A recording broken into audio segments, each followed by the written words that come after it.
Hi, it's Sue from Garden Moxie.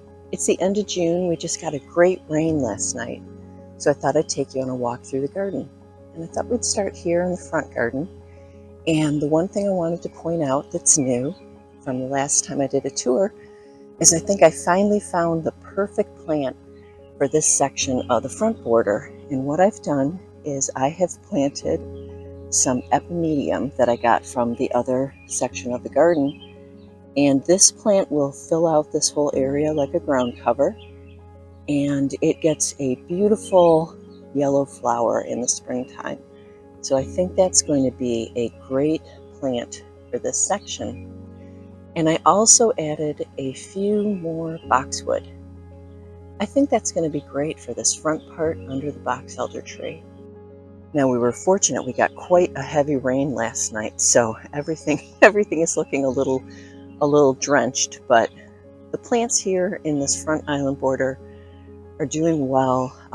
This is the first year that I've trimmed the boxwood. They're growing really well. Most of the Japanese forest grass are growing well. I've got a couple plants here that are in more dry area. They're not doing quite as well, but they're hanging on. And then I am having a little bit of trouble with the deer eating the Japanese maple. You can see this section of the plant has been munched on, but I am spraying that with a deer repellent, and I'm hoping that kind of helps address the problem. I would like to add some more Japanese forest grass to this area. I do like how that plant looks, and it's super low maintenance. But I think the border that I have learned the very most from is this new island border. Now, this border here, we just had the grass dug up last fall, and I had a soil test done, and the soil is in really bad shape here. So we added a bunch of compost, a bunch of organic fertilizer based on the soil test results. And you can see we get tons of deer traffic. Those are deer prints there. And the plants are starting to fill in for the most part, but I've got huge sections where the plants are just not growing well. I think that that's because the soil is poor. You can also tell by the way the plants are growing or not growing that the soil is a little bit poor. So I just thought I'd take you through some of these plants and show you what we got going on. It's probably going to take a few years before the soil is in good shape again, but this is gardening, so we will just continue at it and do the best we can.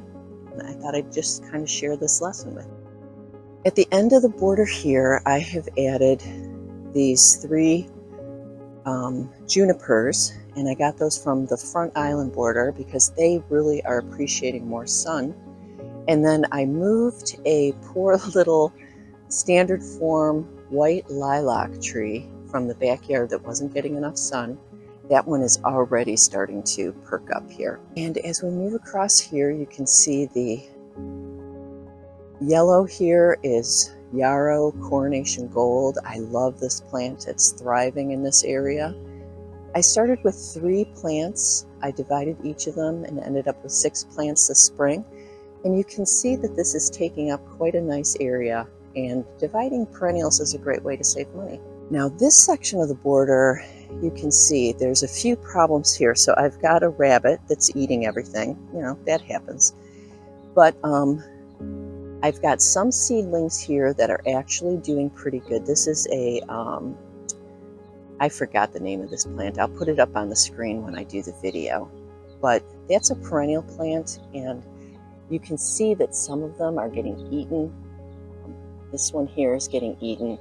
So those little plants are doing the best that they can, but there's only so much you can do when you're being eaten by critters. And I got some native coneflowers here that shockingly, they're also getting eaten by the deer. So I got to figure out what I'm going to do in this little whole section here. All this looks like to a non-gardener is like just a patch of weeds. Actually, that's what it looks like to me too. So we're just starting to see some buds on the creeping thyme. That is starting to fill out nicely. Again, I grew that from seed. The rose campion is doing well. It's starting to bloom now. That's that silvery foliaged plant with the pink flowers. This is, its common name is Kiss Me Over the Garden Gate. I'll put the Latin name up on the screen for all you Latin lovers out there. But this is the first time I successfully grew this from seed this season. I've tried a couple of seasons and failed. And this plant is such a fun little plant. I am having some trouble because I've got aphids. And again, I think it's just because the soil in this area is not healthy. All right, and as we move around here towards the front of the garden, you can see the silver sage is starting to bloom. Personally, I don't like the way those blooms look, so I'll be coming in here and cutting those back.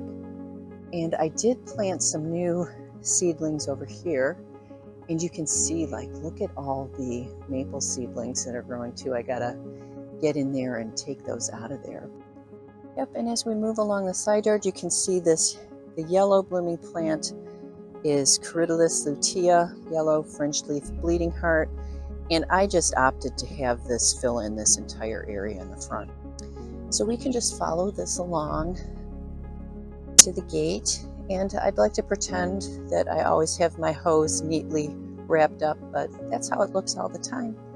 And then that brings us into the backyard. So I apologize, you can hear some generator noise, and that's because some of our neighbors lost power during the storm last night, which is a shame. Now, one of the color schemes that I'm going to work on here is that crocus blue of the hosta and the chartreuse of the sun king. Try to really kind of bring this area with that color scheme. But again, I transplanted this viburnum, the snowball viburnum, into this space. I don't like it here. You can barely see it with the hornbeam in the back. So I'm going to be moving that plant again. And I think I'm just going to leave this low. Leave this low and work on this crocus blue and chartreuse color scheme. Try to make that look a little neater. Yes, and you can see here I was just kind of seeing what it would look like. I got some new hostas that are back there to bring out that chartreuse color scheme and that blue. So I think these are going to be good plants to add. So in the back, the hornbeam are looking good. I got to really prune those back in a little bit. And we're just starting to get some flowers on the Annabelle hydrangeas. And this year, for some reason, I never got the white tips on the tricolored willow, but the willow is growing well there. Okay, and as we walk into the back, this path takes us along into the Mary garden. Annabelle hydrangeas are getting ready to bloom. I'm excited about that. Everything is really happy that it rained last night. So I did purchase recently on the weekend some Asiatic lilies that I'm going to try to add to the garden to replace the Oriental lilies that I removed because of the lily beetle. Now I realize that the Asiatic lilies are still susceptible, according to the stuff I've read, to the lily beetle, but for some reason the Asiatic lilies in my garden have never been attacked like my Oriental lilies. So I thought I would try it. We'll see how it goes. I'll keep you posted. So on the weekend, I did buy this hydrangea to replace the ones that are not cold hardy. So you can see here, I've got these hydrangeas. Every winter, the buds are killed off of these. They're just not cold hardy enough for this area. So I purchased a new hydrangea on the weekend, this little quick fire panicle hydrangea. So I'm hoping that that does well here. It is rated for a zone 3, so that should do well. And here's a look at the Mary border from the other end, and this really gives you an idea of how many limbs we lost in the ice storm for these pine trees. They're looking so mangy now. And then we also had one that was behind here that had to be taken down. So now you can appreciate I've got a lot more light in this area, which, I'm glad to have more light. It's just that all of these plants have been shade-loving plants, so some of them are not happy with all the sunlight. So that's just something that we got to change up. And then we've got the 4 boxwood borders. Again, the Annabelle hydrangeas are starting to bloom. I've got hostas, got phlox, tricolored willow. This has some spiderwort. We've got peonies. I've got an epimedium there. That's a really cute pink flowering one. Rhododendron, pink flowering, and then the spirea, which is starting to bloom. And then we've also got some phlox. Yeah, so even though this hedge is looking really rough, it is filling in. I've got some new growth already in the middle and on the top section there, and it's going to look nicer. Not this season, but it's going to look nicer when it's shorter. So I just should have kept on top of that, but you know what, I'll put that on my list of things that I've learned. Now, if we come back here, this is another issue that I have. So this is the newly planted native woodland border.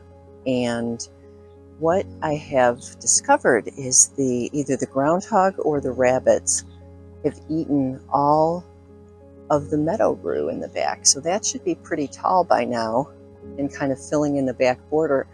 But you can see like that one plant right there is totally gone. So I need to think about that. I'll probably end up, you know, just planting some other plants there. So I am happy to report though that these native heuchera plants that you see here, those are doing really well. They're starting to get new growth and they're filling out. I've got weeds there that I need to take care of. So that's, there's never a loss for those. And I've got the ginger is just starting to kind of take a foothold. And these plants here are white flowered turtlehead, and they seem to be growing well. But you know, this section eventually will look like this section here once it fills out. And here we've got some native geraniums. We've got some variegated Solomon seal. And then I've got this great Japanese maple bloodgood variety that I actually bought at Home Depot as a little seedling. That thing is growing great. It's happy here. And then I did fill out the vertical garden with some orange colored coleus plants. And if I turn the camera around, you can see that the forest pansy redbud trees are filling out with their purple leaves. And things are happy that it rained. It's just so nice to have some rain in the garden, I'll tell you.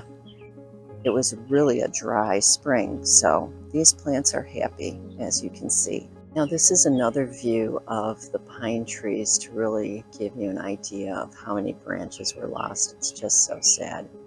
You can see my neighbor also. This pine tree had branches all the way to the ground, and that's how many he lost too. So it was a tough ice storm. And I still have not planted the smaller replacement arborvitae in the center. It's still on my list of things to do. I'll tell you what, I've been having trouble getting stuff done in the garden this season. And I was like kind of starting to stress out about it. And then I'm like, yeah, no, the garden's supposed to be fun. So I'll get it done whenever I get it done. And if I don't, that's life. I do have a couple of fun things that I'd like to show you up here. And I still have plants that need to be planted into the ground, but this season I wanted to try something different, and I planted a succulent vertical garden. So I used some hens and chicks and also some ajuga.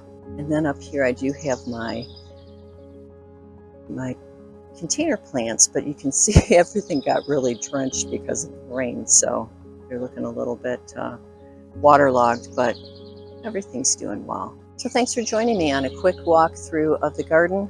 And that's it for this video. And we'll see you in the next one. Happy gardening, friends. Anywhere feel like